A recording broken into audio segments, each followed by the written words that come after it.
I have spent 3 years at Blackglass Bastion. In that time, I have learned exactly what a survivor looks like. I am a Vaelor. We are bred for heavy combat. We stand a full head taller than most sentient species in the coalition and carry enough bone density to shatter a concrete bulkhead with a casual swing. When you walk the halls of this academy, you do not look for soft things. You look for the high-gravity recruits who breathe liquid methane. You look for the carapace armored brutes from the outer rim who treat small arms fire like a mild annoyance. You look for the born predators whose eyes track your pulse before they even register your face. I have seen them all. I know how to weigh a recruit just by listening to the sound of their boots hitting the deck plates. So when the new manifest crossed my terminal, I thought someone in administration had made a clerical error. Her name was Tamsin Rook, species human, gender female. Height and weight were aggressively average. Looking at her holographic file, she seemed entirely misplaced. She was compact. Not frail exactly, but completely unremarkable. Beside the towering hulks and lethal biomechanical nightmares that usually populate our incoming classes, she looked like a lost child, wandering into a war zone. I scrolled through her records looking for the justification for her presence. A concealed weapon proficiency, perhaps. A history of black operations. Some hidden cybernetic enhancement that leveled the playing field. There was nothing.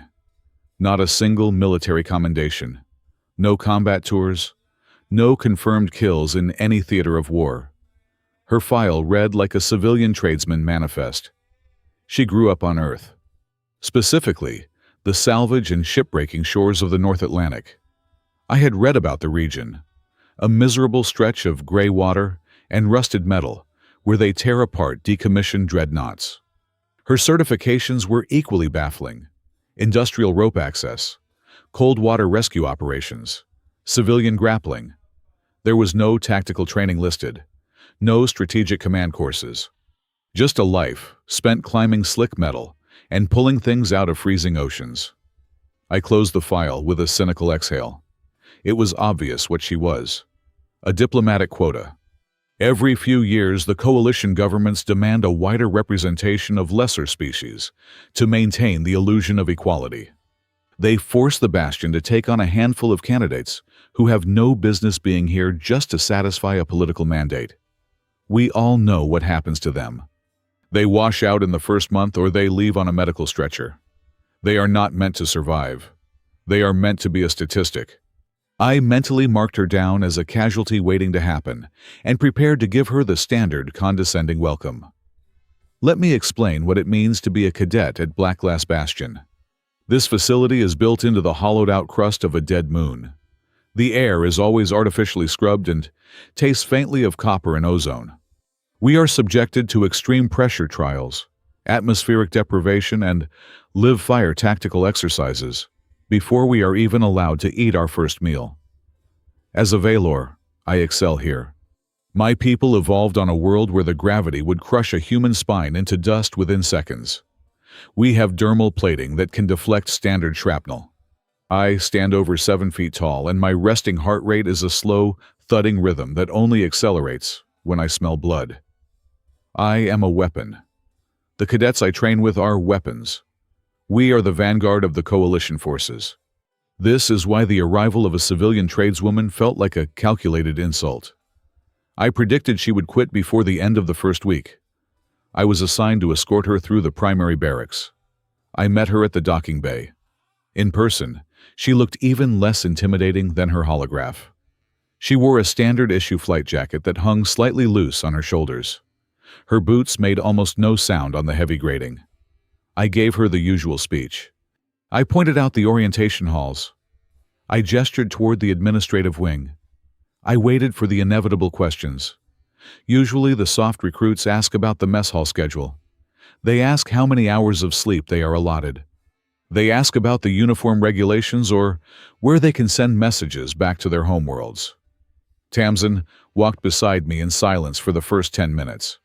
Her eyes did not focus on the glowing banners or the impressive architecture of the bastion. She was looking at the ceiling joints. She was tracing the seams in the wall panels. When she finally spoke, her voice was steady and quiet. She asked me 3 things in rapid succession. First, she pointed to a junction ahead and asked about the visual blind spots in the main hallway. Second, she asked where the manual overrides for the emergency blast doors were located. Third, she asked exactly how many seconds of delay existed between a primary power failure and the activation of the backup lighting grid. I stopped walking. I turned to look at her, expecting to see a nervous recruit trying to sound tactical. Instead, I saw a profound coldness. She was not looking at the Bastion as a school. She was not even looking at it as a military base. The way her eyes swept the corridor, the way she calculated the distance between the choke points, it reminded me of an engineer inspecting a doomed vessel. She was measuring the structural integrity of a ship that she fully expected to be hit by a massive storm. She was planning her survival before the first shot was even fired. I gave her the answers. I told her the blind spots were negligible due to overlapping drone patrols. I told her the blast door overrides were strictly digital and locked behind officer clearance. I told her the backup lights took exactly 2 seconds to engage. She nodded slowly. She did not argue. She just filed the information away and whatever grim calculus was running through her head. 2 seconds is an eternity, she replied quietly. You can bleed out in 2 seconds. You can lose a whole squad in the dark in 2 seconds. I did not have a response for that. It was not the kind of thing a soft civilian says. It was the kind of thing a seasoned tunnel fighter says after watching their friends die in the dark. Later that afternoon, I stood before Commander Vaelor. The commander is a veteran of a dozen brutal campaigns. He does not waste words. He does not suffer fools. He stood at his tactical table reviewing the sparring assignments for the opening week. He pulled up Tamsin Rook on the main screen. He looked at me and assigned her to my block for the first physical evaluations. I opened my mouth to protest. I wanted to tell him that putting a human shipbreaker in a combat ring with our heavy hitters was a waste of Academy resources. I wanted to say she would be broken in half before the first bell finished ringing. Commander Vaelor cut me off before I could speak a single syllable. He looked me dead in the eyes and delivered a single order. Do not grade her by mass. He dismissed me with a wave of his hand. I walked out of the command center, feeling a deep sense of irritation. The commander was usually pragmatic. Telling me not to judge a combatant by their physical reality went against everything the Bastion taught us. Mass dictates force. Force dictates survival. It was a simple equation. You cannot cheat physics no matter how many political quotas you need to fill. I assumed the commander was simply giving me a veiled order, not to kill her by accident during the evaluations. I found Tamsin later, near the staging area. She was leaning against a railing watching a group of third-year cadets brutalize each other in a practice ring. I approached her from the side, intending to give her a final warning about the sparring rules. As I stepped close to her, I looked down. She had her hands resting on the cold metal rail. They were not the hands of a soft diplomat. They were not the hands of an athlete who trained in pristine gyms. I stared at her palms and the thick ridges along her knuckles. The skin was scarred and layered with thick, callous tissue.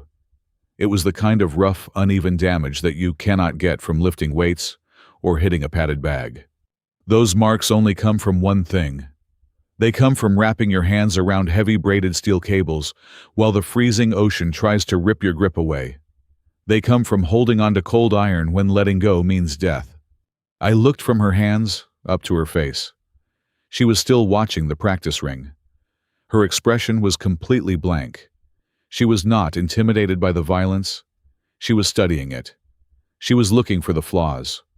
For the first time since I saw her name on the roster, a cold sliver of doubt slid into my chest. I had spent 3 years learning how to evaluate monsters. But looking at the quiet human from the ship-breaking yards of Earth, I realized I might be looking at something entirely different. I might be looking at a creature forged in an environment where mistakes are not punished by a bad grade or a reprimand. They are punished by the deep, dark water. I still believed she was going to lose the sparring match tomorrow. But as I walked away, I stopped thinking of her as a clerical error. The Bastion was a forge designed to break the weak. But you cannot break a piece of iron that has already been frozen shattered and melted down 100 times before it ever reached your anvil. To call Blackglass Bastion a school is a fundamental misunderstanding of what this facility was built to achieve. An academy implies a place of nurturing, where instructors guide students through theoretical scenarios until they are gently pushed into the real world. We do not have students here. We are an assembly line for joint operational commanders. The Coalition does not send us here to learn how to shoot a rifle or pilot a dropship. They send us here to learn how to wage war in sectors where the line between combatant and environment ceases to exist. We are taught that a sentient jungle canopy is a weapon. We are taught that atmospheric processors on a terraforming colony are weapons. We are taught that the biological limitations of our own allies are weapons waiting to be exploited by the enemy. The primary orientation takes place in the Central Combat Auditorium. It is a massive brutalist amphitheater sunk deep into the bedrock of the moon. The walls are plated with kinetic absorption mesh. The floor is scarred from decades of live fire exercises and heavy impact training.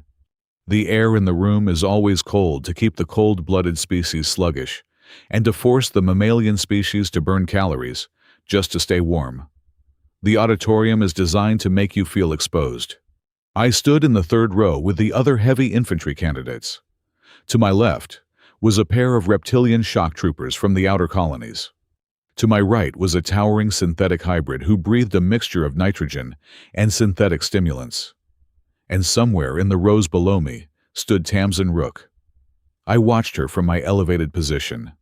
She had her hands clasped behind her back. She did not fidget. She did not shift her weight from foot to ward off the chill rising from the floor grates. She simply stood perfectly still and waited. Commander Vaelor walked onto the central platform. He did not ask for our attention. The heavy, rhythmic sound of his boots on the steel deck was enough to silence all 400 cadets in the room. The commander is an apex predator by design and experience. He has survived campaigns that broke entire armadas. When he speaks, his voice does not echo. It simply occupies all the available space in the room. He looked out over the assembly for a long time before he spoke. He told us that 90% of us would fail to graduate. He said this not as a threat, but as a simple statistical reality. He explained that out in the border sectors, the enemy does not care about our coalition treaties. They do not care about fair engagement protocols. Then, he introduced the single governing law of the Bastion: no mercy in sparring.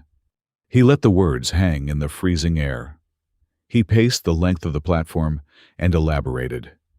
He explained that the sparring rings here are not designed for technical showcases. We were not here to score points by demonstrating beautiful martial arts forms. We were not here to trade light blows and shake hands at the end of a round. Sparring at the Bastion is a psychological stress test. The commander told us he wanted to see what happens to our minds when our bodies are flooded with pain. He wanted to see who among us could still formulate a tactical thought when our breathing rhythm was shattered. He wanted to see who would break when they lost their footing and found themselves backed into a corner with a superior mass bearing down on them. The sparring ring is where he separates the soldiers who fight with their ego from the commanders who fight with their intellect. You will not hold back, he ordered. If your opponent leaves a joint exposed, you will hyperextend it. If they drop their guard, you will put them on the deck. If they surrender, you will ensure they understand why they had to surrender. No mercy. A heavy, suffocating silence settled over the auditorium. It was the kind of silence that comes when hundreds of lethal beings simultaneously realize the safety protocols have been removed. We were locked in a facility with professional killers, and we had just been told to treat each other like hostiles. Then, a single arm went up in the lower rows. It was Tamsin Rook. Her hand was raised steady and straight. Beside the massive spiked shoulder plates of the cadet next to her, she looked absurdly small, but her posture was rigid. Commander Vaelor stopped pacing. He stared down at her. His expression was unreadable. "Speak," he commanded.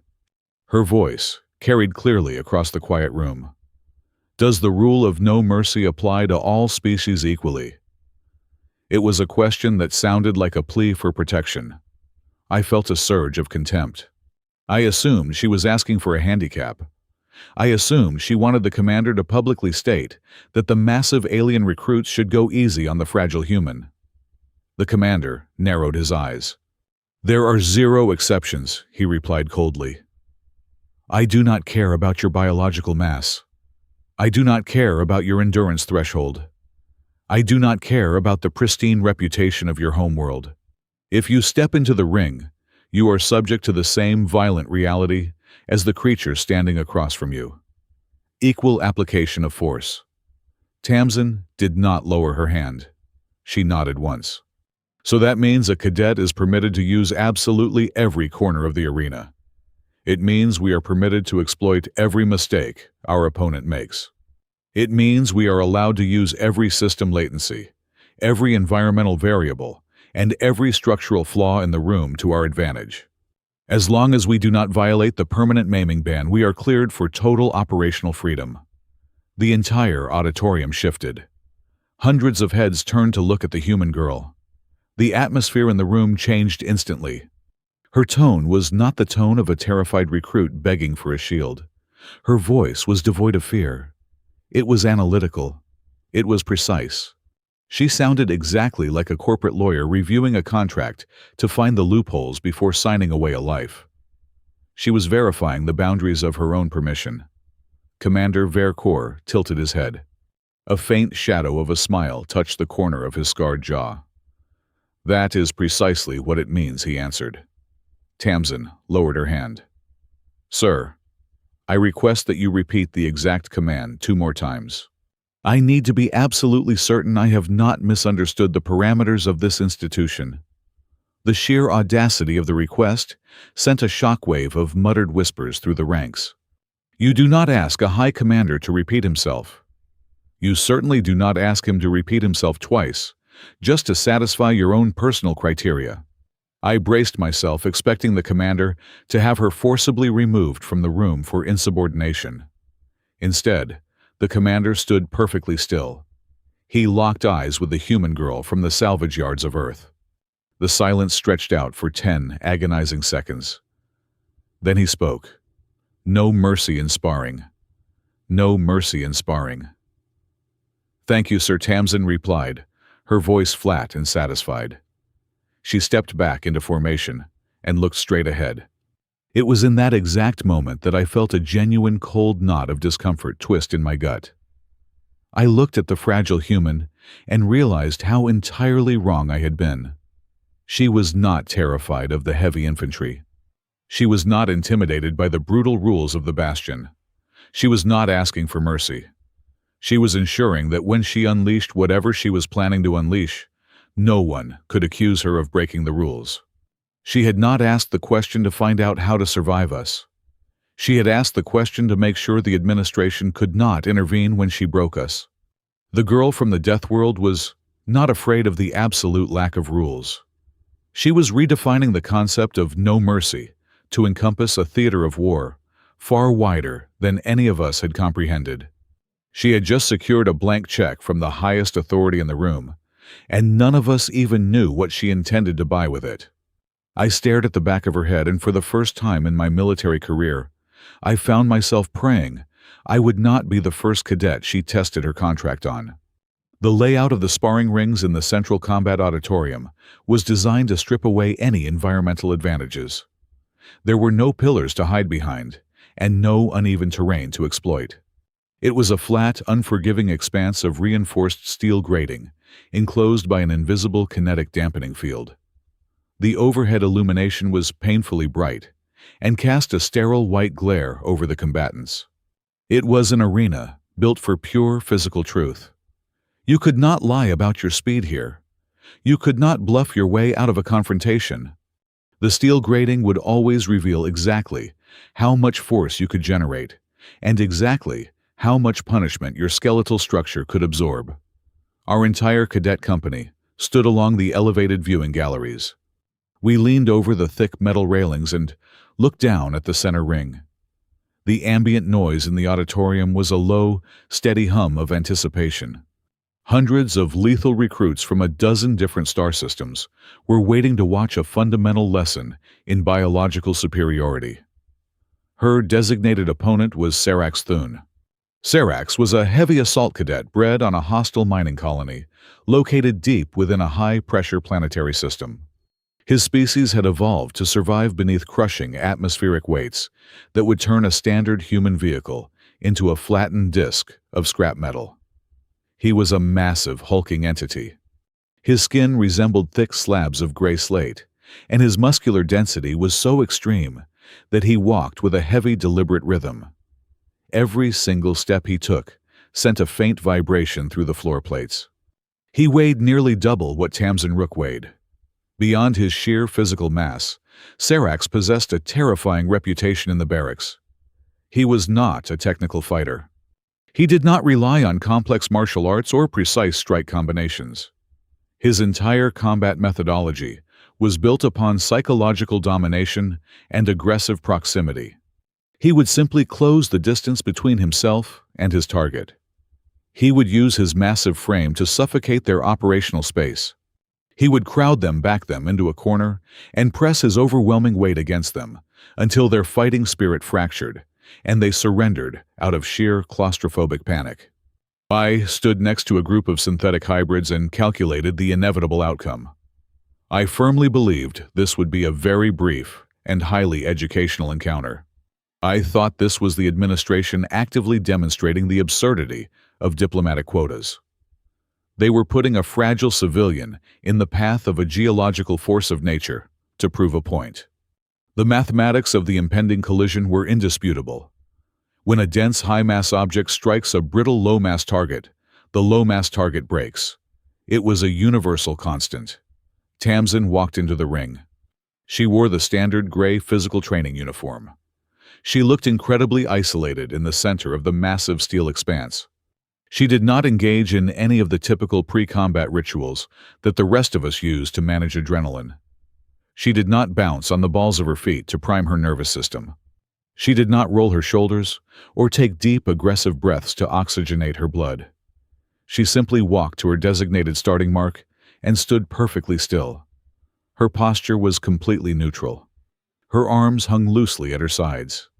The automated overhead chime signaled the beginning of the match. Sarax initiated his assault immediately. For a creature of his immense size, he possessed startling forward acceleration.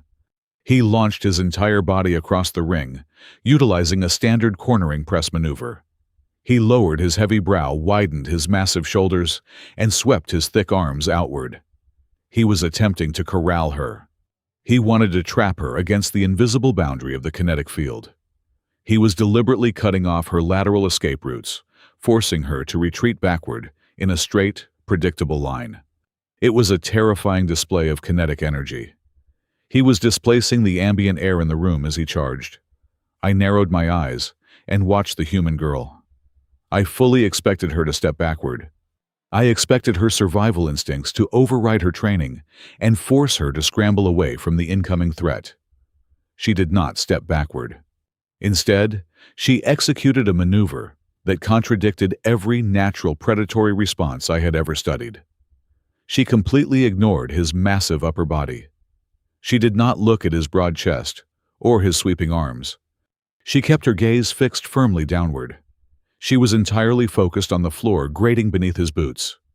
She was actively tracking the placement of his heels. She was calculating the rotational axis of his wide hips and measuring the precise microsecond his center of gravity shifted from his rear driving leg to his forward planting leg. Sarax closed the final distance. He committed his immense weight to his lead foot, preparing to grapple her torso and drive her violently into the deck. At that exact fraction of a second, Tamsin moved. She did not retreat from his charge. She stepped diagonally forward and sliced directly into the dead space on his immediate right flank. She moved with the cold precision of an industrial machine cutting through a metal sheet. By slipping into his peripheral shadow, she vanished from his direct line of sight, just as his brain was finalizing its targeting parameters. That sudden absence of a target forced Sarax into an automatic neurological miscalculation. His brain registered that the target was gone and instinctively commanded his massive torso to twist and track her new position. To execute that sudden pivot while moving at high speed, he was forced to plant his trailing foot at an awkward, unintended angle, just to arrest his own forward momentum. He took a sudden, jarring half-step. He compromised his own base. He created a fatal structural flaw in his kinetic chain. Tamsin exploited that flaw immediately. She did not attempt to strike him with blunt force. She understood that punching dermal armor was a useless expenditure of energy. She had absolutely no intention of causing him physical pain. Instead, she slid her own lead foot firmly behind his awkwardly planted heel, effectively locking his ankle in place and destroying his ability to step backward to regain his balance. Simultaneously, she raised her hands and drove the heels of her palms directly into the hinge of his right shoulder joint. She did not try to push him away. She simply established a rigid point of contact and became a fulcrum. She used his own terrifying forward velocity against his compromised axis.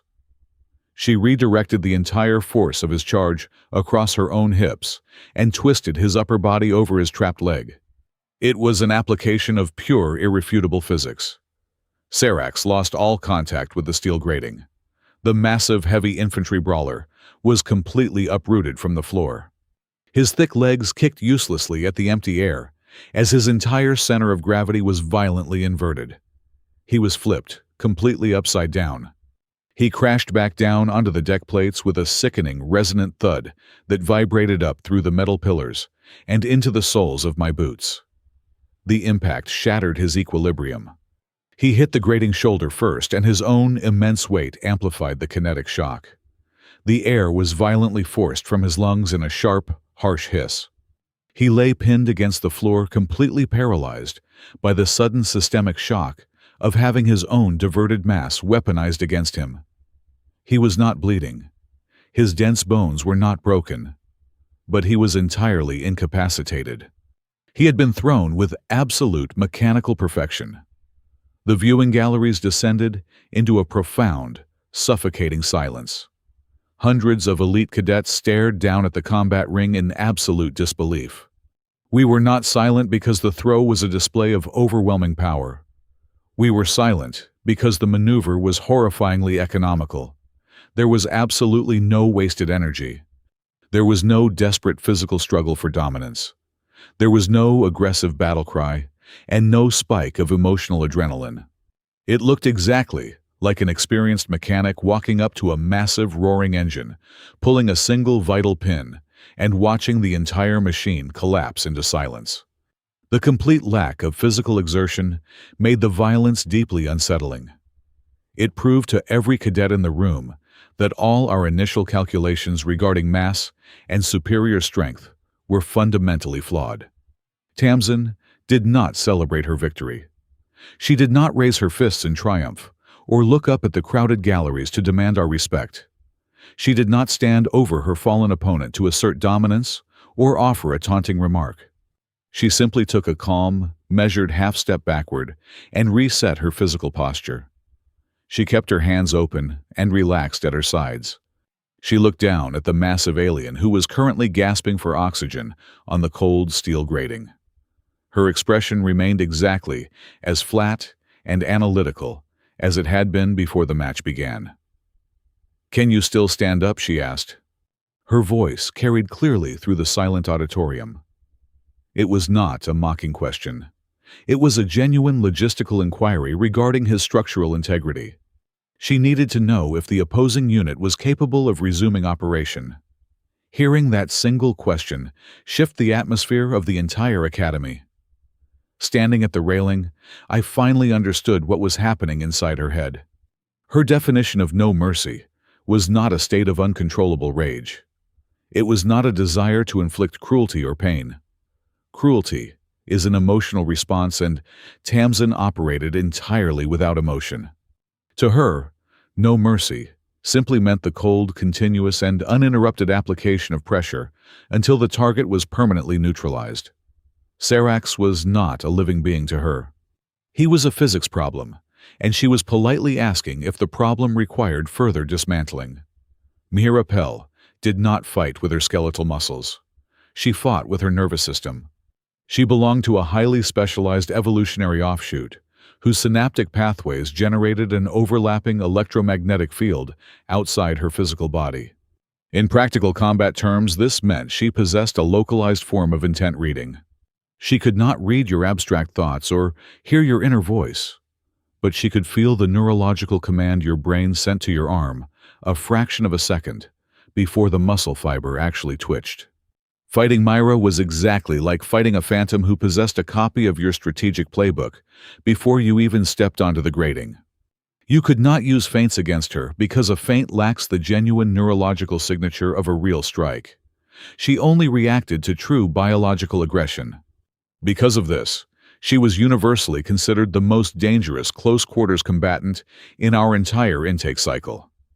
When Tamsin stepped onto the steel deck for her second evaluation, I anticipated an absolute slaughter. Defeating a massive physical brawler relies on the application of physics and leverage. Defeating a telepathic kinetic reader requires a statistical miracle. Tamsin initiated the engagement with a calculated sliding advance. She attempted a rapid sequence of high and low strikes designed to overwhelm a standard visual cortex. It was an utterly useless effort. Myra did not even blink. She casually swayed past the first strike, ducked smoothly under the second, and stepped inside Tamsin's guard before the third physical motion even materialized into reality. Myra delivered a punishing sweeping kick directly to the back of Tamsin's leading knee joint. The impact was sharp, loud, and decisive. Tamsin lost her footing entirely and crashed onto the unforgiving steel deck, taking a heavy kinetic blow to her right shoulder. The automated overhead chime rang out through the auditorium, registering a clean first-touch victory for Myra. It was a definitive and humiliating loss. For the first time all day, the human cadet had been completely neutralized. She had been red-countered and dismantled in less than 10 seconds.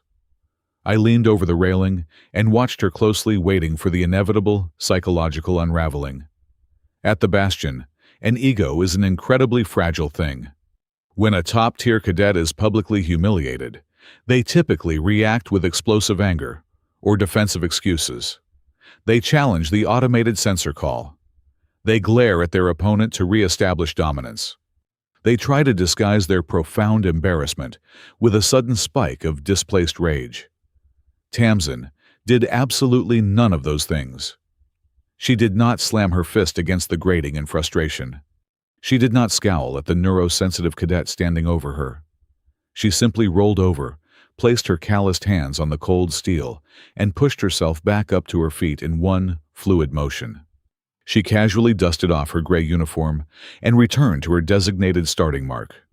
She looked up at the observation deck and calmly requested to continue the bout, as they were still well within the permitted limit of 3 engagements.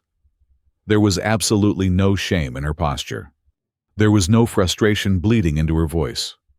The loss had not damaged her pride, because she fundamentally did not possess any pride to damage. The chime sounded to initiate the second round. Tamsin advanced again, but her entire physical rhythm had decayed into something bizarre and deeply unpleasant to watch. She looked exactly like a malfunctioning synthetic unit, experiencing a critical software failure. She began to purposefully sever the natural connection between her physical movements and her neurological intent. She would aggressively drop her shoulder, as if to throw a heavy hook, but her brain would actively suppress the final command to strike, resulting in a hollow, jerky movement that registered as pure static to Myra's advanced senses. Then, she would suddenly snap her wrist forward while breathing sharply inward, effectively reversing the natural respiratory cycle of a combat strike. She stepped heavily on her heels instead of gliding on the balls of her feet. She shifted her visual focus to the ceiling lights while driving her hips forward into an attack vector. She was deliberately creating a chaotic storm of false biological data. For 3 agonizing seconds, Tamsin looked like an absolute amateur. She looked clumsy, uncoordinated, and entirely vulnerable to a counterattack. But that engineered vulnerability was a highly calculated weapon. Myra hesitated. The neurosensitive cadet was suddenly drowning in an ocean of contradictory signals. She felt the heavy intent to strike, but saw absolutely no physical movement follow through. She saw a sweeping kick developing, but felt zero aggressive synaptic fire behind the motion. Myra's primary defensive mechanism relied entirely on trusting her sensory input implicitly, without conscious thought. Tamsin was actively poisoning that input stream. She was forcing Myra to consciously doubt the validity of her own nervous system.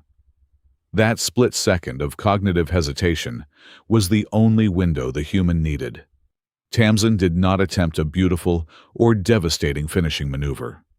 She simply waded straight through the sensory static she had generated and threw a low, ugly hooking strike toward Myra's waist. It was an awkward grappling maneuver that looked completely harmless, but it bypassed Myra's scrambled defenses entirely. Tamsin gripped the heavy synthetic fabric of Myra's uniform, twisted her own torso violently, and dragged the telepathic cadet down into the steel grating with a brutal grinding thud. It was not a clean or elegant victory. It was a chaotic, scrambling struggle on the floor plates until Tamsin successfully secured a brutal joint lock that forced the automated chime to sound a second time. Tamsin had not dominated her opponent with superior skill. She had dragged her down into the mud and drowned her in bad data. As they separated, and the medical drones hovered down from the ceiling to check for microfractures, a collective realization washed over the viewing galleries. The heavy silence returning to the room was entirely different from the shock that followed her first match against the heavy infantry brawler. This silence was rooted in a profound, creeping dread. Every single cadet watching from the elevated platforms understood exactly what had just happened. Tamsin Rook had not lost the first round because she was weak or slow. She had lost the first round because she was actively conducting a preliminary environmental scan. She had willingly traded a heavy physical blow to the deck in exchange for mapping the precise, operational range of Myra's intent reading capabilities. She had allowed herself to be swept so she could measure the latency between her thought and Myra's reaction. Every single time she took a hit, she was buying vital tactical information. She was operating like a biological algorithm, learning the exact parameters of the maze by purposefully running full speed into the walls. When the mandatory rest period was finally called, the other cadets immediately dispersed to the hydration stations or gathered in small, tight circles to aggressively critique each other's performances. The air in the auditorium was thick with posturing and tactical boasting. Tamsin did not join any of those groups. She did not seek out water or request medical spray for her heavily bruised shoulder. She simply walked to the far outer edge of the sparring arena and sat down cross-legged on the cold, metal floor.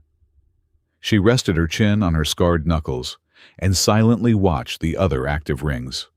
She watched the synthetic hybrids testing their hydraulic pressure limits against each other. She watched the reptilian shock troopers practicing their lateral evasion techniques. She watched absolutely everything. Her dark eyes darted from combatant to combatant, absorbing the engagement angles, the structural weaknesses, and the subtle shifts in breathing patterns. She was taking inventory. I stood perfectly still on the observation deck, feeling a deep chill that had absolutely nothing to do with the atmospheric regulators blowing cold air into the room. I looked down at her sitting quietly in the shadows, and I finally understood the true existential threat she posed to every soldier in this facility. The most terrifying thing about the girl from the shipbreaking yards was not her hidden physical strength or her absolute lack of hesitation when applying violent force. The most terrifying thing about her was the predatory speed at which she converted her own brutal disadvantages into a comprehensive tactical map. She was not just trying to survive the Bastion's curriculum. She was meticulously memorizing the entire structural ecosystem of our violence, so she could systematically dismantle it whenever she deemed it necessary. The primary mess hall at the Bastion is a cavernous chamber built to accommodate the dietary requirements of 70 different sentient species. The air filters constantly cycle out the smells of raw meat, synthesized proteins, and burning sulfur. It is usually a place of deafening noise as cadets recount their training victories and attempt to assert dominance over their nutrient trays. By the time the midday meal period arrived, my own appetite had completely vanished. I carried my standard caloric ration to the far corner of the hall. I did not sit with the other heavy infantry candidates. I could not endure another minute of their loud boasts or their complete failure to understand what had actually happened in the sparring rings. I saw Tamsin Rook sitting alone at a small utility table near the secondary airlock. She was methodically consuming a block of compressed nutritional paste. She did not look exhausted. She simply looked entirely focused on the mechanical act of replenishing her expended calories. I walked over and set my tray down directly across from her. I folded my massive arms over the table. The metal creaked slightly under my weight. I did not ask for permission to join her. I simply sat there and stared at her until she finally looked up from her meal. "I need to know," I said flatly. "I need to understand exactly what kind of environment produces someone who fights like a structural engineer." Tamsin chewed her food, swallowed, and took a slow drink of purified water. She did not seem annoyed by my intrusion. She looked at me with those dark, analytical eyes and set her cup down. "I grew up on the floating salvage platforms of the North Atlantic," she said, her voice quiet, but entirely clear over the background roar of the mess hall. I asked her to explain what that meant. I had read the geographical files on Earth, but reading a data packet is not the same as hearing the truth from a native. "It means living on rusted steel that is always wet," she explained. "It means standing on ship decks that are actively sinking while the wind constantly shifts direction. Out there, the temperature of the water will stop your heart in less than 3 minutes. A single stray wave can sweep a crewman over the side. A snapped tension cable can cut a person in half before they even hear the sound of the wire breaking. Out on the salvage yards, a tiny miscalculation in your footing does not result in a bruised ego. It results in a closed casket." She picked up her fork and traced a slow, deliberate line across the surface of the metal table. "My mother was a severe storm rescue diver," she continued. "My father piloted a heavy emergency tugboat through hurricane swells. My grandmother spent 40 years cutting apart the steel hulls of decommissioned nuclear submarines with a thermal torch. In my house, we did not talk about sports or politics at the dinner table. We talked about the physics of disaster. We talked about how panic kills you faster than the cold. We talked about the exact mathematical ratio of leverage required to pry a crushed bulkhead off a trapped sailor." I listened to her in absolute silence. The loud, chaotic noise of the surrounding mess hall seemed to fade into a dull, white static. I realized I was hearing the evolutionary history of a completely different kind of predator. The people I trained with did not learn to fight in a pristine dojo with padded floors and polite instructors, she said. "I learned my mechanics because I had to know how to drag a 200-pound unconscious man across a slick, tilted deck while the ship beneath us was tearing itself apart. I had to know how to manipulate his dead weight without letting him slide into the ocean and without letting his mass pull me down with him. The mechanics of saving a life in a catastrophic environment are exactly the same as the mechanics of taking a life in a combat zone. It is all just weight balance and structural integrity." She looked around the massive hall, gesturing vaguely toward the towering alien cadets, boasting at the other tables.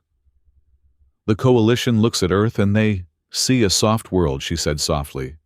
"They see humans and they see weak bones, thin skin, and slow reflexes. But they do not understand our history. Humans did not become the dominant species on our planet because we were the strongest or the fastest. For tens of thousands of years we were prey.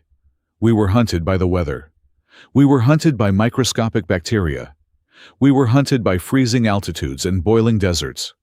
We survived in an ecosystem where sheer biological carelessness was a fatal flaw." She leaned forward slightly.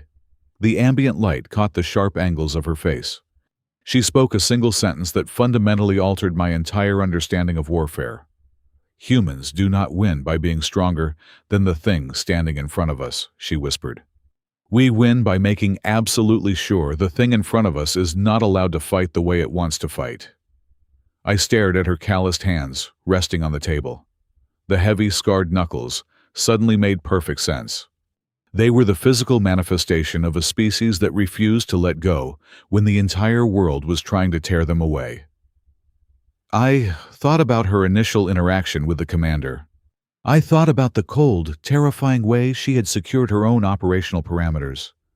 Why did you push him so hard on the rule of no mercy, I asked her. Why make them repeat it? For the first time since I met her, the flat, analytical shield dropped from her eyes. A sudden heavy shadow passed over her face. It was a look of profound, enduring grief. She looked down at her hands and the silence stretched out between us for a long, terrible moment.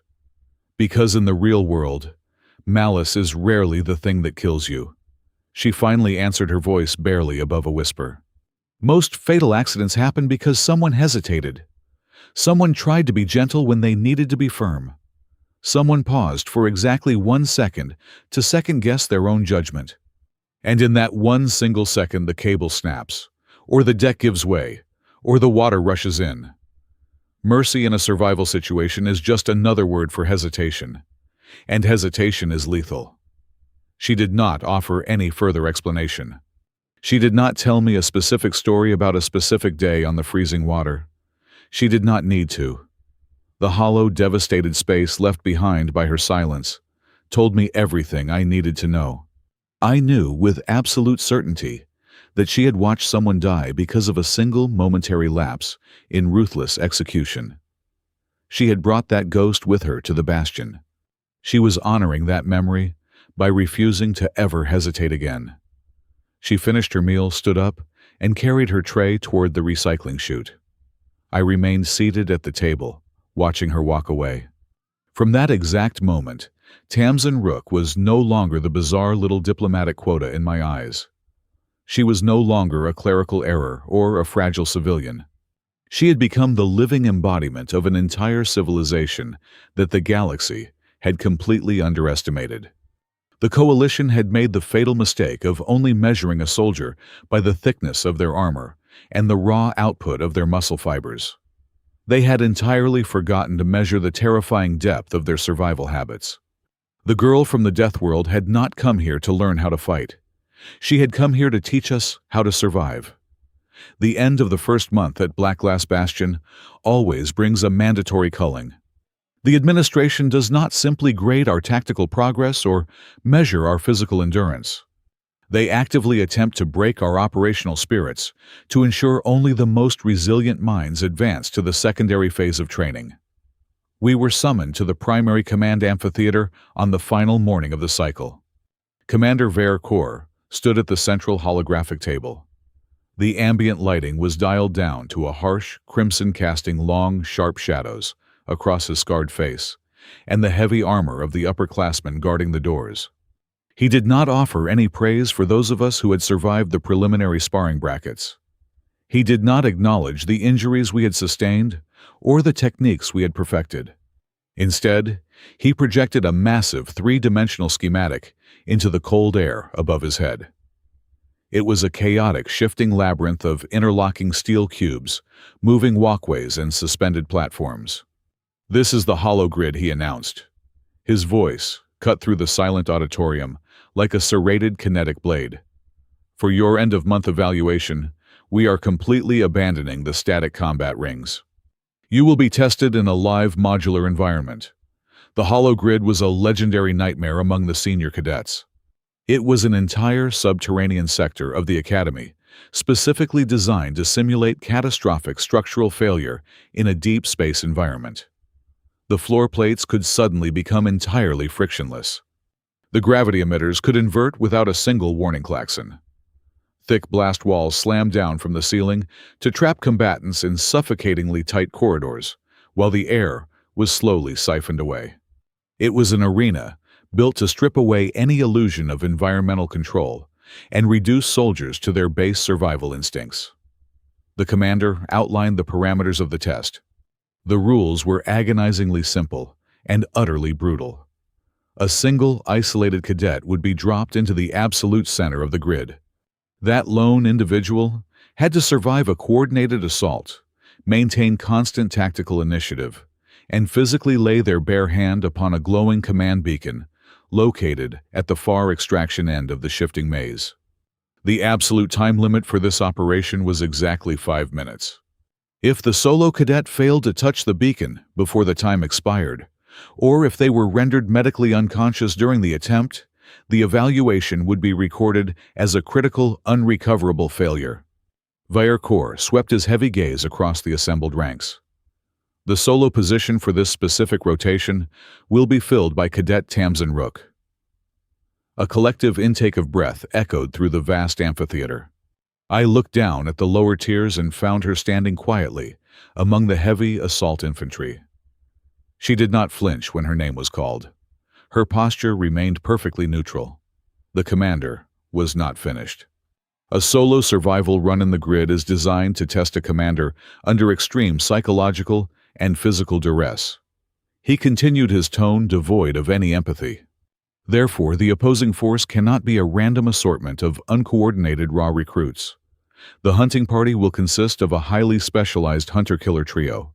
He tapped the command console, and 3 names flashed in bright red letters beneath the holographic projection of the maze. I felt a sudden heavy drop in my primary stomach as I read the first name: Irix Kale, Myra Pell, Dax Orhan. The profound cruelty of the selection was immediately apparent to every single soldier standing in the room. This was not a randomized team drawn from a hat. This was a perfectly engineered execution squad, designed specifically to neutralize absolutely every single advantage the human girl had demonstrated over the past 30 days. I was the inescapable anvil. My sheer Vaelor mass and relentless frontal pressure would force her to constantly retreat. I was placed there to consume the physical space and crush her against the moving bulkheads before she could establish any leverage. Myra Pell was the invisible snare. With her telepathic intent reading, she would track every desperate evasive maneuver Tamsin tried to calculate in the dark. Myra would completely eliminate the element of surprise, ensuring the human could never again hide in the sensory static or use false rhythms to buy time. And Dax Orhan was the mechanical scythe. Dax was a heavily augmented cybernetic organism from the Deep Rim industrial territories. His limbs possessed multi-directional joints that could rotate 360 degrees, and his combat reaction times were governed by a cooling liquid processor rather than a biological nervous system. His sweeping strikes could cover massive areas of the deck in a fraction of a second. He was immune to muscle fatigue, immune to respiratory distress, and completely immune to the structural physics Tamsin relied upon to manipulate organic bodies. The entire auditorium recognized the absolute injustice of the scenario. The administration was not giving her a difficult academic test. They were handing down a public death sentence. The general consensus was that the High Command had grown tired of the human anomaly surviving their brutal curriculum and had decided to publicly dismantle her. They wanted the rest of the coalition recruits to watch her bones break under the combined weight of a flawless tactical formation. It felt like a grim warning to any other lesser species who dared to rewrite the unwritten rules of the Academy. We all waited in suffocating silence for Tamsin to protest. We fully expected her to cite the gross unfairness of the numerical disadvantage. We expected her to point out that pitting a purely biological human against a cybernetic sweeping specialist, a telepathic intent reader, and a heavy armor brawler inside a shifting, unpredictable maze was a mathematical impossibility. Tamsin took a single step out of the tight formation. Her face was as calm and unreadable as the surface of a frozen ocean. She looked directly up at the High Commander. I acknowledged the parameters of the evaluation, she stated evenly, her voice perfectly modulated. I have only 2 procedural requests before the engagement begins. The commander crossed his massive arms over his chest. State them. First, I require complete unrestricted access to the architectural and operational schematics of the hollow grid for the next 72 hours, she requested. Second, I require full remote observation rights over the training feeds of Cadets Kalepel and Orhun for the exact same duration. I want to watch them practice. The silence that followed her words was thick and heavy. She was not asking for a handicap. She was not asking for a modification of the victory conditions. She was asking for raw data. It was the specific request of an industrial technician preparing to dismantle a highly complex and dangerous piece of heavy machinery. Commander Vaelor did not hesitate for even a single second. He did not consult his administrative officers or review the Academy regulatory guidelines. He nodded his head in immediate approval. Granted, he said. The approval came far too quickly. It did not sound like a reluctant concession to a doomed recruit.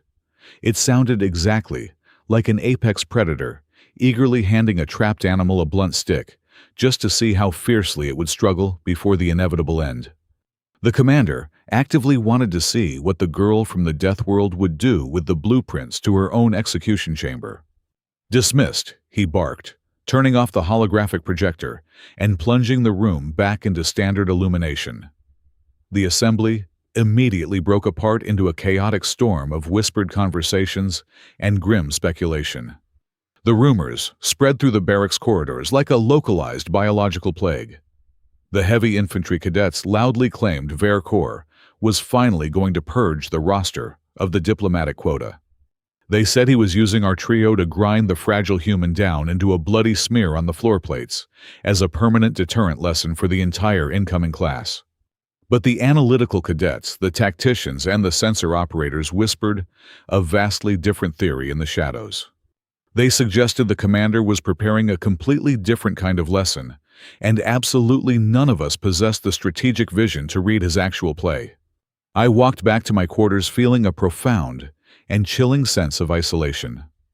Logically, I should have been thrilled. I had been selected to anchor a premier hunting squad in front of the High Command.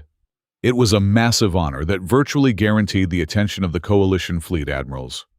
I had been given the opportunity to physically crush the most frustrating anomaly in the Academy. But as I sat heavily on the edge of my reinforced metal bunk, I realized my hands were clenched into tight, rigid fists. The arrogant certainty I had carried into the Bastion on my first day was entirely gone. I thought about the calm, steady way Tamsin had asked for the schematics. There was absolutely no fear in her voice. There was no desperate lingering hope. There was only a cold, mechanical hunger for structural truth. I realized I was no longer hoping to see the fragile human fail. The feeling twisting deep in my chest was not anticipation or bloodlust. It was a deep, creeping existential dread. I did not fear failing the commander in the arena. I feared that the girl from the shipbreaking yards actually had a comprehensive plan. I sat in the quiet of my room and realized I was utterly terrified that she was going to look at the 3 most dangerous weapons in our entire class and find the exact microscopic flaw where our interlocking gears would shatter. For 72 hours, my entire existence revolved around the absolute synchronization of violence. Dax, Orhun, Mirapel, and I were granted exclusive access to a secondary practice ring. We drilled constantly. We ran countless overlapping assault patterns designed to trap a highly mobile target. I was the heavy anchor pushing forward to restrict the operational space. Dax used his rotating joints to sweep the flanks, creating a razor-sharp net of kinetic strikes. Mira hovered just behind my massive shoulders, using her sensory field to predict any sudden evasive maneuvers the human might attempt. We were a flawless machine of calculated aggression. We did not miss a single beat. We communicated without speaking, relying entirely on spatial awareness and predatory instinct. While we spent our 3 days sweating and bruising each other to achieve tactical perfection, Tamsin Rook did not throw a single punch. She completely abandoned any form of physical conditioning. She did not enter a practice ring. She did not lift a single weighted bar in the conditioning center. Instead, she spent almost her entire allotted preparation time inside the inactive hollow grid. She did not look like a soldier preparing for a brutal combat evaluation. She looked like a building inspector, auditing a condemned structure. I watched her through the observation glass during my brief rest periods. She would walk slowly across the interlocking steel cubes that made up the primary floor. Every few steps she would stop and drop a small, heavy metal bearing onto the grating. Then, she would crouch down and press her ear against the cold metal, listening intently to the acoustic reverberation traveling through the subfloor. She was mapping the acoustic density of the arena. She figured out exactly which floor plates were bolted tightly to the bedrock and which ones covered hollow maintenance shafts. More importantly, she was calculating the structural delay. By dropping the weights and listening to the echo, she was determining exactly how many fractions of a second a specific section of the floor would flex and lag when a heavy mass like myself stepped onto it. She was turning the very ground we would fight on into a weaponized variable. When she was not inside the grid, measuring acoustic echoes, she was sitting in the open viewing gallery directly above our private practice ring. She made absolutely no effort to conceal her espionage. She did not hide in the shadows or disguise her interest. She sat in the front row, with a physical notebook resting on her lap, openly watching every single combination we ran. That absolute lack of secrecy was far more unnerving than any covert surveillance could ever be. It felt like being dissected alive by a predator who did not even view you as a threat worthy of caution. She sat there for hours dissecting our individual combat habits. She noticed the microscopic tactical biases we did not even know we possessed. She realized that whenever our assault formation was forcefully pushed back or pressured, I always subconsciously shifted my heavy frame to protect the left flank of the squad. She noted that Myra, despite her incredible sensory reading capabilities, possessed a dangerously short attention span for physical grapples. Whenever a simulated target managed to stall Myra for more than a few seconds, the telepathic cadet grew aggressively frustrated and would overcommit to a strike just to end the sequence. And she watched Dax. She watched the cybernetic organism launch hundreds of wide-range sweeping attacks. She recorded the single tell he could not erase from his programming. Exactly half a second before Dax initiated a maximum range sweep, his primary servos required a pressure release. He would always make a tiny, almost imperceptible rotational adjustment to his right wrist. She wrote all of this down with the calm, detached focus of an accountant tallying a ledger. She was compiling a comprehensive index of our mechanical and psychological flaws. On the second evening of our preparation period, I found her sitting alone at a diagnostic terminal near the primary maintenance bay. She had requested the full maintenance logs for the arena surveillance drones, just as she had asked for the grid schematics. The screen in front of her was rapidly scrolling through thousands of lines of raw binary code and diagnostic readouts. I approached her terminal intending to ask if she was finally starting to feel the pressure of the impending execution. Before I could speak, she reached out and tapped the screen, halting the scrolling text on a very specific block of data. "Look at the diagnostic cycle for the overhead observation drones," she said quietly, not turning to face me. I leaned down and squinted at the dense block of information. "I am heavy infantry," I replied, my voice low and rough. "I do not read maintenance syntax. Tell me what I am supposed to be seeing." She pointed a scarred finger at a string of operational commands. "Every system has a natural rate of decay. Things rust. Processors lag. Wires fray. Those errors produce a randomized signature in the maintenance logs. But this sequence right here is completely uniform. The observation drones in the hollow grid are experiencing a microscopic latency error every single time they pass over the central control nodes. It is a tiny repeating loop. It is far too small to trigger an automated system purge, but it is entirely too precise to be a random mechanical failure." I crossed my arms, feeling a cold knot form in my chest. "What does a latency loop mean?" "It means someone actively installed a backdoor into the drone control protocols," she stated flatly. "Someone has been carefully feeding the system a blind spot, and they have been doing it so slowly that the internal security algorithms simply accepted it as normal wear and tear. She finally turned her chair to face me. Her dark eyes locked onto mine, and the absolute severity in her gaze made my dense skeletal structure ache. "Listen to me very carefully, Irix," she whispered. "Tomorrow when we step into that maze, you need to ignore the victory conditions. If the main overhead lights in the grid go out 2 times in a row, do not trust any wall that looks stationary." Her warning made absolutely no sense within the context of an academy evaluation. The environmental controls in the grid were hostile, but they were strictly regulated by the safety overrides. Total darkness was never deployed without a warning klaxon. "Are you preparing for a sparring match? Or are you preparing for a localized disaster?" I asked her, the frustration bleeding into my tone. "We are supposed to be fighting each other. Why are you looking for ghosts in the maintenance code?" She turned back to the terminal and cleared the screen. "The difference between a controlled test and a disaster is usually just something people imagine to make themselves feel safe," she replied. She refused to say anything else on the matter. I walked away from the maintenance bay feeling as though the very air in the bastion had become toxic. The final night before the evaluation, the entire barracks was restless. The tension was a tangible, suffocating weight. I could not enter my sleep cycle. I left my quarters and began to walk the perimeter corridors to bleed off my excess adrenaline. The hallways were dark and silent. As I rounded the corner near the staging airlocks, I saw her. Tamsin was sitting alone on a heavy supply crate in the shadows. Her eyes were completely closed. Her breathing was slow, steady, and perfectly measured. Her hands rested lightly on her knees, completely motionless. But her lips were moving.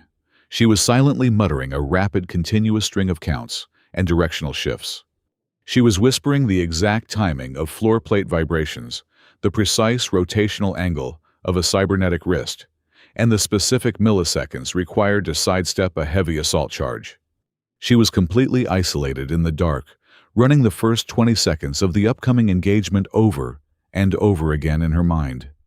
She was mapping the exact sequence of events required to shatter our flawless assault pattern. I stood frozen in the hallway watching her meditate on our destruction. I had spent 3 days polishing my weapons and tightening my armor. I had prepared to fight a cadet in a heavily regulated arena. But looking at the human girl whispering to herself in the dark, I finally understood the terrifying truth. She was not preparing to survive within the boundaries of the Academy rules. She was meticulously calculating the exact, mathematical moment those rules would cease to have any meaning at all. I turned and walked back to my quarters, knowing with absolute certainty that tomorrow we were not walking into a sparring match. We were walking into her trap. The observation decks surrounding the hollow grid were packed to maximum capacity. Every single cadet and ranking officer in the facility had gathered to witness what they believed would be a public execution. The evaluation commenced with a deafening siren that echoed off the cold metallic walls. Instantly, the arena came alive. It was a churning mechanical ocean. Floor segments dropped and elevated without any warning. Sections of the deck became entirely frictionless while others instantly magnetized. Gravity wells flared to life, making a single step feel like dragging a heavy boulder, and then suddenly shifted to microgravity, making a desperate leap send you soaring completely out of control. We deployed our hunting formation exactly as we had practiced for the past 3 days. I pushed straight up the center, acting as the unstoppable physical anchor. Dax flanked wide with his cybernetic limbs, sweeping the perimeter to eliminate any escape vectors. Myra stayed perfectly positioned in my slipstream, reading the chaotic environment for a single spark of hostile intent. We fully expected Tamsin to run. We expected her to desperately evade our kinetic net until she was inevitably cornered against a dead end. She did exactly the opposite. She moved directly into the shifting chaos. She did not attempt a single offensive strike against us. Instead, she weaponized the architecture of the arena. I lunged forward to trap her against a rising steel bulkhead, but the moment my heavy boots hit the specific grating she was standing on a fraction of a second prior, the floor severely lagged. It was the exact acoustic structural delay she had meticulously calculated during her solo preparation. My immense weight, caused the panel to dip just enough to throw my center of gravity entirely off its axis. I stumbled awkwardly forward. Tamsin simply pivoted away, allowing my unarrested momentum to carry me directly into the designated path of my own teammate. The cybernetic cadet was mid-rotation, executing a wide scythe-like sweep designed to cut off her lateral escape. Because I had suddenly staggered into his operational zone, his internal targeting subroutines forced an emergency kinetic dampening protocol to avoid a catastrophic friendly fire collision. We violently crashed into each other in a tangle of heavy limbs and metal joints. Our flawless coordination shattered in less than 30 seconds. Before we could recover our footing, Tamsin was already gone. She materialized in sections of the maze we firmly believed were physically inaccessible. When a massive blast door began to slide shut, she did not sprint to beat the heavy mechanism. She waited until the very last microsecond and slid horizontally through a tiny closing gap that no combat algorithm would ever recommend attempting. It was as if she possessed the finalized blueprint of the shifting labyrinth imprinted on her retinas, and was simply walking a preordained path, while we stumbled blindly through a mechanical earthquake. Mira tried to lock onto her neurological signature. For the first 2 brief engagements, the telepathic cadet successfully tracked the human, intercepting her near a shifting gravity well. But Tamsin immediately deployed the sensory static she had perfected in our previous encounter. She flooded her own nervous system with false aggressive spikes. She would project the intense neurological intent to leap forward while actually dropping her physical weight into a low defensive crouch. Myra found herself chasing a ghost. The telepathic reader was violently yanked into a suffocating maze of fake rhythms and phantom strikes until she was completely paralyzed by absolute cognitive overload. Dax recalibrated his servos and pursued her across a heavily magnetized zone. He relied on his mechanical momentum to clear the heavy magnetic pull. But Tamsin had recognized his microscopic wrist adjustment tell from the viewing gallery. She knew exactly when he was going to commit his total kinetic energy to a maximum range sweeping attack. She stopped running and stood perfectly still, near the edge of a half-force magnetic floor plate. Dax launched his strike. At the precise moment his limbs reached maximum extension, Tamsin tapped a localized manual polarity switch mounted on the adjacent wall. The deck beneath Dax instantly reversed its magnetic charge. His own violent inertia locked his metallic joints into an inescapable mechanical bind, pinning him awkwardly against a descending pillar. We were entirely dismantled. The 3 most lethal cadets in the academy were thrashing around in a mechanical meat grinder, while the fragile human navigated the destruction like an apex predator in her native ecosystem. Then the impossible happened. Tamsin reached the far end of the grid. She stood directly in front of the glowing command beacon. The massive digital timer on the main display showed we were well within the 5-minute limit. All she had to do was place her bare hand on the pillar, and the evaluation would end in her absolute undisputed victory. The entire viewing gallery held its collective breath, watching the screens in stunned silence. She reached out. Her scarred fingertips brushed the luminous surface of the beacon. The system registered the physical contact with a soft, resonant chime. And then she deliberately pulled her hand away. She turned her back on the objective and stepped right back into the hazard zone. A collective shock rippled through the upper decks. She was not trying to win the evaluation. Winning was completely irrelevant to her. She had used the objective as bait to force Dax, Myra, and me to collapse our broken formation and sprint desperately toward the center. She had successfully manipulated us into exposing the absolute core of our tactical structure. Just as the audience realized they were witnessing the most profound tactical dismantling in the history of the Bastion, the overhead illumination failed. The massive amphitheater was plunged into total pitch-black darkness. The automated warning klaxons did not sound. The safety lights did not engage. 1 second later, the primary lights flared back to life. Then, they instantly died a second time. If the lights in the grid go out 2 times in a row, do not trust any wall that looks stationary. Her chilling warning from the maintenance bay echoed in my mind with terrifying clarity. "Get down," Tamsin screamed. Her voice tore through the heavy darkness, carrying an absolute, unquestionable authority. "Get away from the floor edges right now." I did not hesitate for a single heartbeat. The rigid conditioning of the past month completely evaporated. I threw my massive frame flat onto the central grating just as Mira and Dax dropped heavily beside me. Half a second later, the solid steel bulkhead directly to our left forcefully retracted into the ceiling.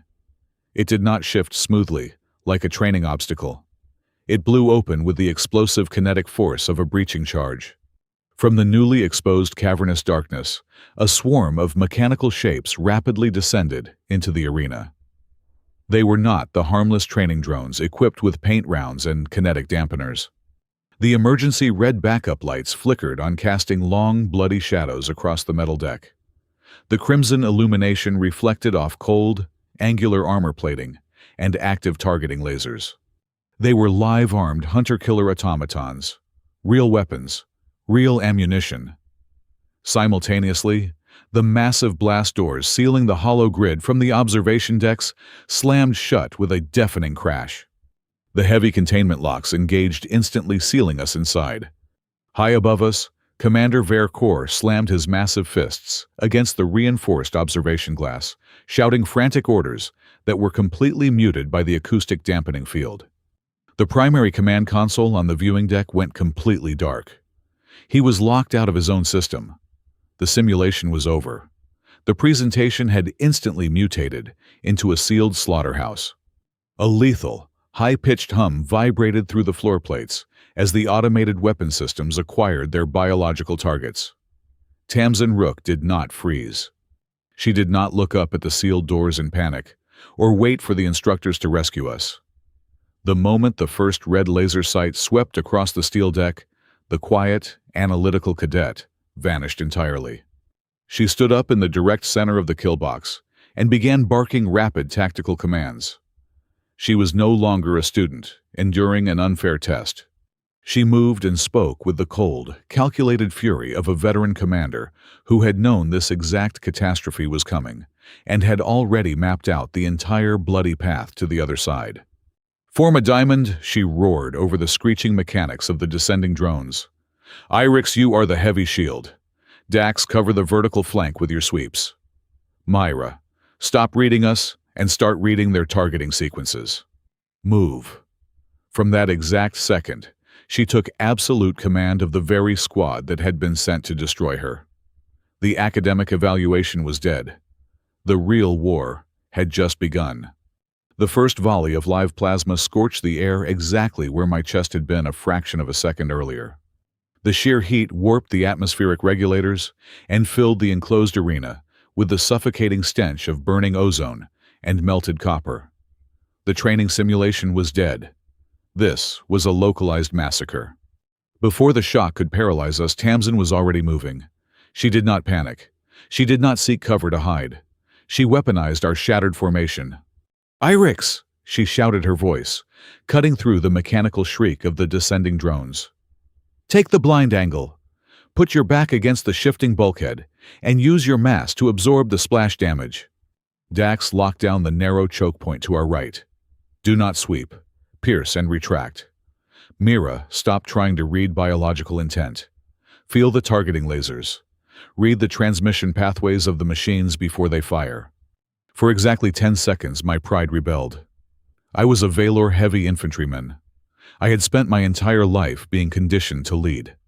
Taking desperate orders from a human cadet who I was supposed to be hunting felt like a fundamental violation of the natural order. Dax hesitated, his cybernetic servos whining in confusion. Mira stared at the human, her neurosensitive field flaring with absolute panic.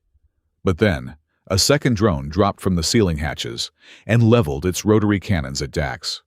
Before the cybernetic cadet could react, Tamsin kicked a heavy, loose grating plate directly into the drone's intake vent.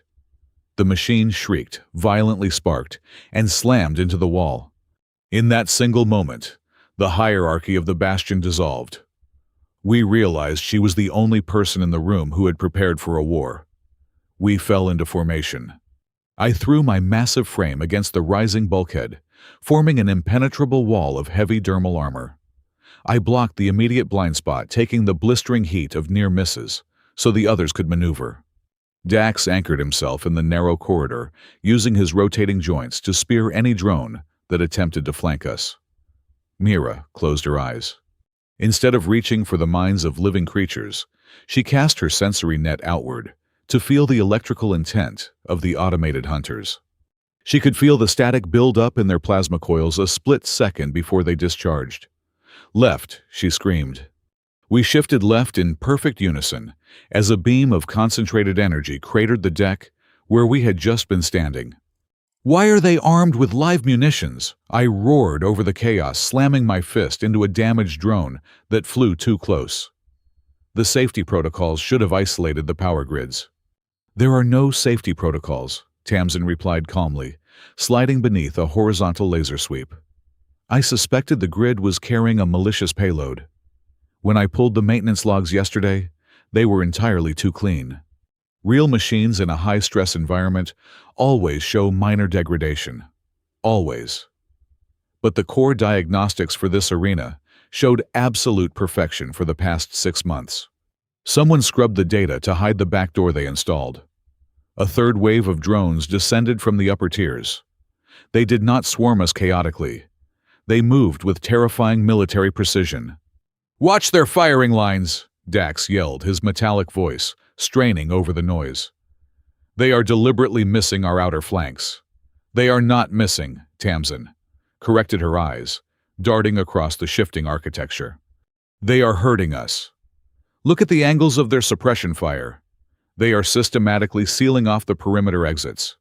They want us in the exact center of the arena. Whoever hijacked the tactical core does not just want to kill us. They want to corral the top-tier cadets into a single, concentrated kill box to ensure absolute elimination." She did not try to fight the machines with brute force. She relied on the harsh lessons learned on the floating salvage platforms of Earth. On a ship-breaking yard, you do not punch a falling steel beam. You let the ocean take it. Tamsin applied the exact same logic to the kill box. Instead of striking the armored chassis of the drones, she began to violently herd them right back. She lured a pair of heavy aerial units toward a localized repulsor zone. The moment the drones crossed the invisible threshold, the sudden spike in upward gravity inverted their flight stabilizers, sending them crashing into the ceiling.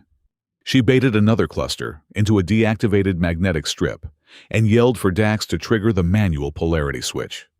The violent magnetic surge ripped the guidance chips straight out of the drone casings, leaving them to violently smash into the walls. She was turning the arena's own hazardous environment against the machines that controlled it. Suddenly, Myra gasped, clutching the sides of her head. Her neurosensitive field was glowing with a harsh, frantic light. "The command signal is not coming from an external relay," Myra shouted, her voice trembling with horrifying realization. "I can trace the command loops. They are bouncing through the internal network. The hijack signal is coming directly from the Academy Tactical Core." The blood drained from my face. The Tactical Core was the central nervous system of Blackglass Bastion. If the core was compromised, it meant the enemy was not some outside force infiltrating the moon. The enemy had been buried inside the administration's own architecture for months. I risked a glance upward at the heavy, reinforced glass of the command observation deck. Commander Vaelor was standing right at the edge of the glass. The imposing, untouchable veteran commander was hammering his massive armored fists against the transparent barrier. His face was twisted in absolute helpless rage. The main console behind him was completely dead. The highest authority in the facility was locked inside a glass box, forced to watch his own training simulation systematically slaughter his best recruits. The system he had built to forge us was actively hunting us. Tamsin did not look up at the commander. She looked directly at the glowing command beacon sitting in the dead center of the arena. "The beacon," she said, her voice dropping into a deadly, serious register. The objective was the key. Why place a physical command pillar in a digital simulation? It is a hardwired relay node. The control transmitter is hidden directly beneath the pedestal. They use the test objective to draw us into the center of the ambush. More blast doors retracted. A dozen heavy suppression drones rolled out from the lower maintenance bays. Their rotary cannons began to spin up. We were completely surrounded. The suppression fire was growing too thick. My heavy armor was beginning to scorch and blister under the continuous heat. Dax was losing hydraulic pressure from a grazing plasma hit. Mira was bleeding from her nose, the sheer volume of electronic intent overloading her biological synapses. We were running out of time. We cannot hold this position, Dax warned. There are too many of them. We are not going to hold it, Tamsin said. She turned to face the three of us. Her expression was devoid of fear or hesitation. It was the absolute chilling embodiment of the Academy motto. No mercy. But she was no longer applying it to us. She was applying it to the system. We abandoned the defensive formation she ordered. We abandoned any thought of surviving a prolonged firefight. We are going to cut the head off the snake. We pushed straight into the absolute center of the kill box. We hit the core underneath that beacon with everything we have. One single concentrated strike. It is suicide, I told her, the reality of the crossfire calculating in my head. If we break cover to cross that open space, they will tear us apart in seconds. Only if we move at a speed they can predict, she countered. I have the architectural lag times memorized. I know exactly when the gravity wells will cycle. We do not fight the drones. We ride the environment. If any one of us misses a single step or hesitates for a fraction of a second, we all die together. Do you understand? I looked at the human cadet. I looked at the fragile creature from the water world, who I had dismissed just 1 month ago. She was offering us a singular, terrifying chance to rewrite the rules of our own execution. I gripped the edge of the bulkhead, feeling the heat of the plasma burning the air. I looked at Dax and Mira. They nodded. We had spent 3 days learning how to synchronize our movements to destroy her. Now we were going to use that exact same flawless synchronization to save her. On my mark, Tamsin whispered, her eyes locked onto the central beacon. The rotary cannons of the heavy drones reached their maximum rotations per minute. The air hummed with lethal potential. Mark, she screamed. We launched ourselves into the suffocating storm of plasma fire the exact moment the command left her lips. The central core of the hollow grid had become a nightmare of violently fluctuating physics. The artificial gravity generators buried beneath the deck plates were trapped in a chaotic cycle of continuous inversion. 1 second, my boots felt as though they weighed 1,000 pounds, anchoring me heavily to the metal grating. The very next second, the pull completely vanished, leaving me floating and desperately untethered in the smoking air. Dozens of heavily armed automated drones swarmed the perimeter, forming an impenetrable wall of kinetic energy and searing heat designed to completely block any possible avenue of retreat. Directly ahead of us, the glowing command beacon began to undergo a terrifying transformation. The pristine metallic surface of the objective pillar violently split apart. The outer casing retracted with a harsh mechanical grinding noise to expose the pulsing, hijacked tactical intelligence core underneath. It was a dense cluster of optical processors and exposed data streams radiating a cold, malicious blue light. Tamsin did not slow her advance. As the environmental gravity entered a brief microsecond of neutral suspension, she leaped outward over a massive open chasm in the floor. She reached out and snatched a severed emergency structural tether hanging from the ruined ceiling. She did not hesitate or fumble for a secure grip. She gripped the frayed braided steel and swung her body across the empty expanse. She moved with the flawless ingrained muscle memory of someone who had spent her entire youth navigating the violent tilting decks of sinking salvage ships and climbing unsecured heavy steel rigs in the freezing ocean winds. I attempted to follow her path, but my immense Vaelor mass proved to be a fatal miscalculation in the shifting environment. I launched myself across the gap just as the floor plates violently reversed their gravitational polarity. An invisible crushing weight slammed into my shoulders, pulling me backward toward the deep mechanical abyss below the arena. I felt my heavy boots slip off the edge of the landing platform. I was falling. Tamsin hit the central platform and immediately spun around. She lunged forward and grabbed my extended forearm just as I began to drop. She did not attempt to haul my massive frame upward, using her own limited biological strength. That would have simply pulled her down into the darkness alongside me. Instead, she dropped her hips, anchored her heavy boots against a raised structural seam, and used the exact angle of my own falling momentum to create a perfect fulcrum. She became a living lever. She redirected my immense mass, pivoting my entire body back onto the solid grating with terrifying mechanical precision. It was an impossible rescue executed purely through the mastery of environmental physics. Behind us, the rest of the squad fought desperately to buy us time. Dax anchored his cybernetic chassis into the final narrow choke point, pushing his metallic joints to the absolute point of structural failure as he deflected a barrage of concentrated plasma fire.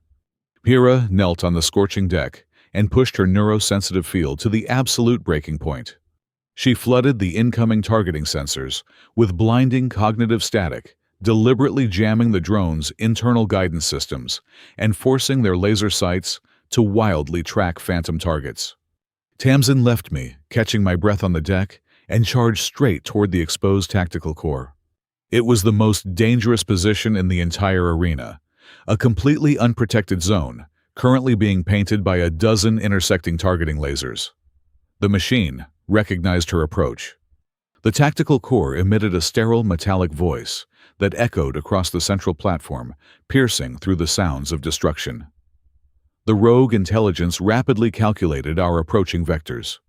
It explicitly classified the human physiology as a substandard biological variable, entirely devoid of heavy kinetic potential.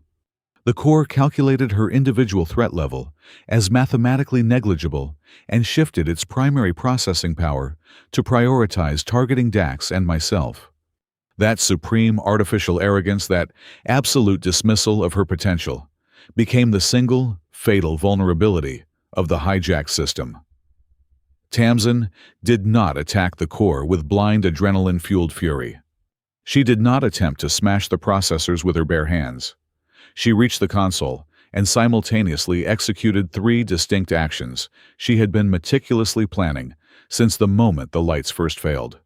First, she slammed her scarred fist onto the central magnetic override, permanently locking the gravitational polarity of the entire central platform into a downward, heavy state.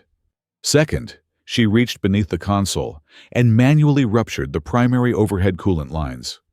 A thick, heavy cloud of highly ionized conductive mist violently vented into the enclosed space, blanketing the entire central zone.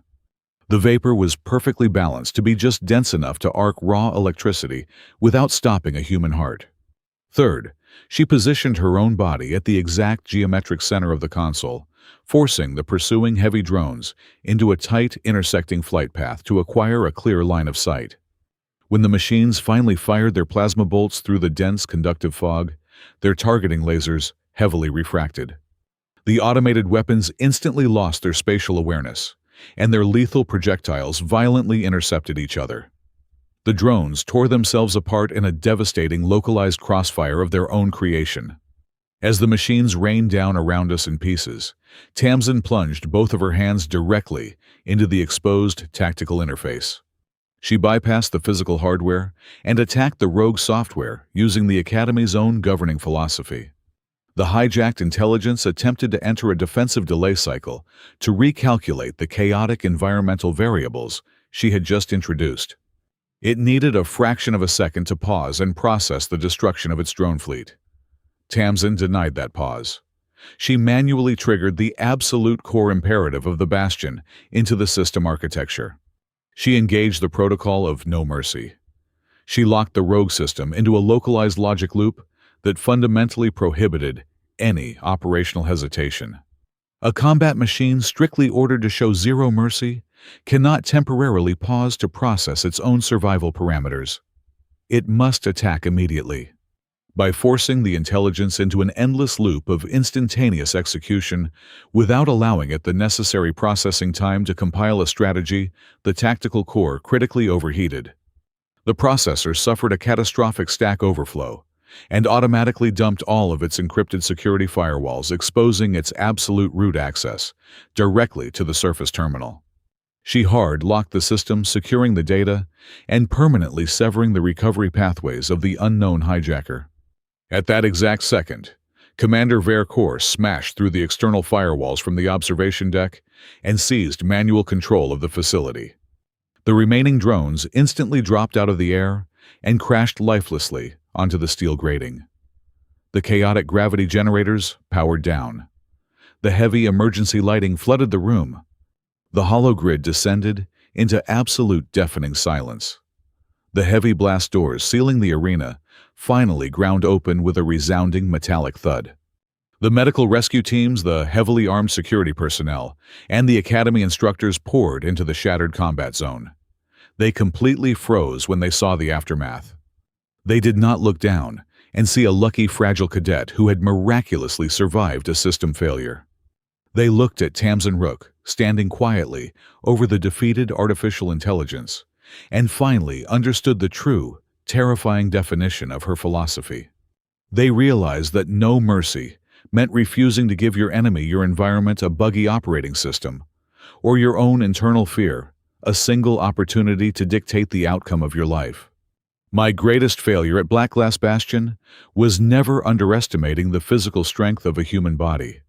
My greatest failure was profoundly underestimating their terrifying ability to forge a lethal weapon out of pure, unadulterated chaos. Standing in the ruins of the simulation, I realized that from the day Tamsin Rook walked into this facility, the entire history of the Coalition military had changed its course forever. Thank you so much for listening to this story today. Please leave a comment below telling me where you are listening from right now, so we can interact and share our thoughts with each other. I warmly invite you to subscribe to the Sci-Fi Stories channel, like this video, and support the channel further by pressing the hype button so the story in this video can be heard by many more people around the world.